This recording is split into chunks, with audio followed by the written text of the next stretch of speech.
Ces petites pièces en hêtre pourraient bien vous surprendre. La Multiforêt, c'est le nom de ce jeu éducatif. Un jeu parmi d'autres développé par la designer Aurélie Marzoc, parti d'un constat simple.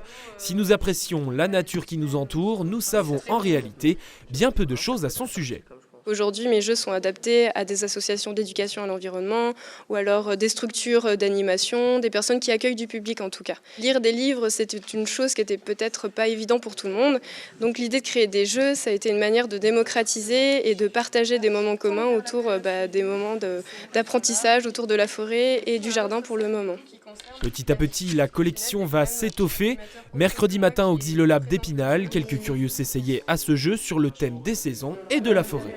On n'a pas tous accès à la forêt et justement ça peut être une manière d'apprendre avec les enfants mais même entre adultes parce que si on habite en ville et qu'on ne connaît pas forcément à quelle période le cerf il brame justement par exemple ça peut être sympa de découvrir plein de choses au sujet de la forêt. Donc, il va falloir que vous triez les fruits, les légumes, les fleurs et les aromates. Deuxième essai cette fois dans le potager. Le saviez-vous, l'oignon n'est pas un aromate mais un légume. C'est aromate ou c'est comme légume? Pour un panel de fruits, de légumes, de fleurs et tomates.